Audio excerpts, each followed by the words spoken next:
লাল শাড়ি পরা এক অপ্সরা নেমে আসলো। ভালো তো সবাই বাসে, কজন রাখতে পারে বলো? বাংলা নাটক অনেক সময় সিনেমা বা বাস্তব জীবনকেও হার মানায় তাদের গভীর গল্প বলার ক্ষমতায়। এমন সব আবেগঘন কাহিনী থাকে যা মুহূর্তেই দর্শকের মন ছুঁয়ে যায় এবং ভেতর থেকে সাড়া দেয়। বছরের পর বছর ধরে অসংখ্য বাংলা নাটক মুক্তি পেয়েছে, যেগুলো দর্শকের চোখে জল এনে দিয়েছে। সেই সব স্মরণীয় এবং হৃদয় স্পর্শীয় নাটকগুলোর মধ্য থেকে আজকের এই পর্বে আমরা তুলে ধরব সর্বকালের সেরা 9টি হার্ট টাচিং বাংলা নাটক। এই নাটকগুলো দেখলে আপনিও আবেগ ধরে রাখতে পারবেন না, ইমোশনাল হয়ে পড়বেন নিশ্চিতভাবে। 9 নম্বরে রয়েছে ভুল জন্ম। ভিকি জাইদার পরিচালনায় নির্মিত একটি ইউনিক এবং ইমোশনাল নাটক ভুল জন্ম। গল্পে সমাজের অদ্ভুত নিয়মে বড়লোক বাবার বকে যাওয়া ছেলে রকি হয়ে ওঠে নেশাগ্রস্ত, আর যৌনপল্লীতে বেড়ে ওঠা মাহারা শিরিন জীবিকার তাগিদে নর্দমার ময়লা পরিষ্কার করে। এক বিশেষ পরিস্থিতিতে রকি এবং শিরিন ভালোবাসায় জড়িয়ে পড়ে, কিন্তু সমাজের তথাকথিত নিয়ম মেনে রকির বাবা তাদের সম্পর্কের বিরুদ্ধে দাঁড়ায়। আসলে তাদের জন্মটাই ছিল সবচেয়ে বড় ভুল। সেই ভুল শুধরাতে গিয়ে ধীরে ধীরে ধ্বংস হয়ে যায় তাদের পুরো জীবন। একজন নাটক প্রেমী হিসেবে এই নাটকটি অবশ্যই দেখা উচিত। আজকে মনে হয় খুব কড়া নেশা করছে। আমি তো নেশা করি। 8 নম্বর ঘুমপড়ি। ঘুমপড়ি এমন একটি নাটক যার গল্প হৃদয়ের গভীরে দাগ কেটে যায়। এর গল্প, দৃশ্যকল্প আর অভিনয় সবকিছু মিলিয়ে এক কথায় অসাধারণ। জাহিদ প্রীতম এই নাটকের মাধ্যমে একটি আবেগঘন ত্রিভুজ প্রেমের গল্প তুলে ধরেছেন।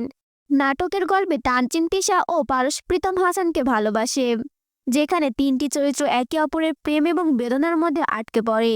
এটি এমন এক গল্প যা দেখলে অল্প সময়ের জন্য হলেও জীবনের ভালোবাসাকে নতুন চোখে অনুভব করবেন। আপনি কি আমার পরিচিত আকাশ প্রিয়া? 7 নম্বর মজনু। মাজনু নাটকটি সাইমা, ইকবাল এবং বাশার এই 3টি চরিত্রকে ঘিরে এগিয়ে যায়। মানুষের জীবনে পরিচয় অনেক সময় কোনো বিশেষ ঘটনার মাধ্যমেই তৈরি হয়। ছোটবেলা থেকে শারীরিক অক্ষমতার কারণে সাইমা এবং ইকবালের মধ্যে গড়ে ওঠে বন্ধুত্ব, কিন্তু সেই সম্পর্ক বন্ধুত্ব থেকে ভালোবাসা নাকি ভালোবাসা থেকে বন্ধুত্ব তা বুঝে নিতে হবে আপনাকেই। একদিকে সাইমা এবং বাশারের প্রেম, অন্যদিকে সাইমাকে ভালোবেসে ইকবাল হয়ে ওঠে এক অন্যরকম মাজনু।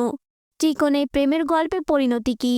কে কাকে পেল, সাইমা বাশারকে নাকি ইকবালকে? সব জানতে হলে দেখুন মাজনু। আপনারা জানেন, এই মহাবিশ্বের প্রথম পাপ ছিল হাসাদ বা হিংসা, যেটা ইবলিশ শয়তান করছিল। 6 নম্বরে রয়েছে কাজলের দিনরাত্রি।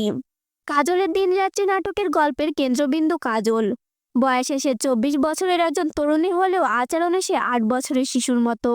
একটি আকস্মিক ঘটনার কারণে কাজলের মানসিক বয়স 8 বছরেই থেমে যায়। এই শিশু সুলভ কাজলকে আগলে রাখে তার পরিবার।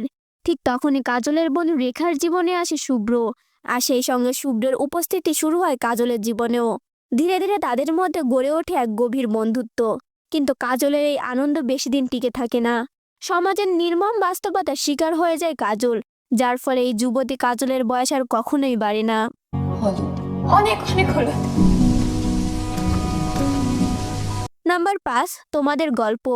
ঈদ উপলক্ষে মোস্তফা কামাল ও রাজের পরিচালনায় মুক্তি পাওয়া নাটক তোমাদের গল্প সত্যি হৃদয় ছুঁয়ে যাওয়ার মতন একটি কাজ। এর গল্প খুবই সহজ কিন্তু ভীষণ আবেগপূর্ণ।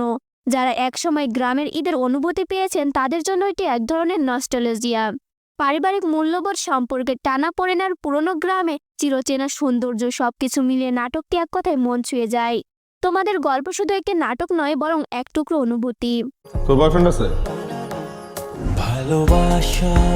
4 নম্বরে রয়েছে লিলুইয়া। লিলুইয়া নাটকটি এমন এক গল্প যেখানে জীবন আর বিষণ্ণতা একসাথে মিশে গেছে। এই নাটকের কেন্দ্রীয় চরিত্রে রয়েছেন তৌসিফ মাহবুব, যে জীবন আর মৃত্যুর মাঝখানে দোল খাচ্ছে।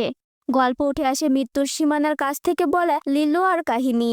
পাশাপাশি রয়েছে রহিমা খালার জীবনগাথা, বেনু, কলি ও পরশের ত্রিকোণ প্রেমের গল্প, আর রায়হান ভাইয়ের কলির প্রতি একতরফা ভালোবাসা। কলির মৃত্যুর ঘটনাও গল্পে গভীর ছাপ ফেলে যায়। হুমায়ুন আহমেদকে উৎসর্গ করা এই নাটকটি না দেখলে বোঝা যাবে না নির্মাতা জাহিদ প্রীতম আসলে কি তৈরি করেছেন। 20 বছর বয়সে মেয়েরা সঠিক সিদ্ধান্ত নেয়, আর আমার বয়স 20। 3 নম্বরে রয়েছে নরসুন্দর। মন ভালো করা সুগন্ধি খ্যাত রুবেল মানুষের গল্প এবং পরিচালনা নির্মিত নরসুন্দর একেবারেই আলাদা স্বাদের নাটক। গল্পের কেন্দ্রে একজন নরসুন্দর জগৎ যে প্রেমে পড়ে বকুলের। এই বকুল কোনো ফুল নয়, তবে নাম আর স্বভাবে ঠিক ফুলের মতোই। বকুলের প্রিয় ফুলও বকুল, যেন সুগন্ধির সাথে সুগন্ধির প্রেম। কিন্তু এই সুন্দর গল্প হঠাৎই মন নেয় ভয়ঙ্কর রহস্যে। এক উজ্জ্বল দিনের জগতে বাড়িতে পাওয়া বকুলের সুগন্ধে ছড়ানো নিথর দেহ, যাকে জগৎ সবচেয়ে বেশি ভালোবাসে। সেই বকুলকে কি তবে জগতই হত্যা করলো, নাকি এর পেছনে লুকিয়ে আছে আরো গভীর কোনো রহস্য?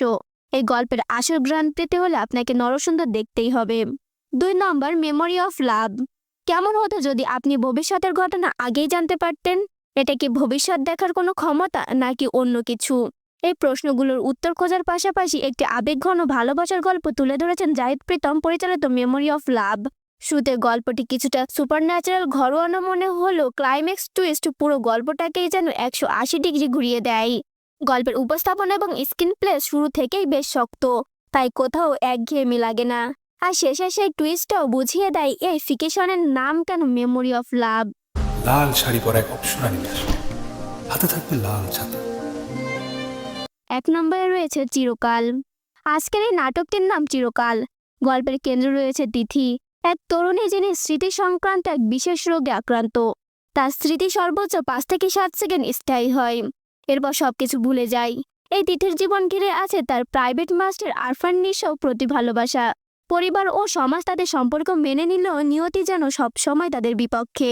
একদিন তিথি স্মৃতিভ্রান্তির ঘটায় এমন এক ঘটনা যে তার হাতেই মারা যায় তার প্রিয়জন, কিন্তু তিথি নিজেও জানে না সে আসলে কাকে হারিয়েছে। চিরকাল নাটকটি অত্যন্ত গভীর এবং আবেগঘন, যা এমনকি শক্ত হৃদয়কেও নরম করে দিতে পারে। তো আজকের ভিডিও এই পর্যন্ত, ভালো থাকবেন।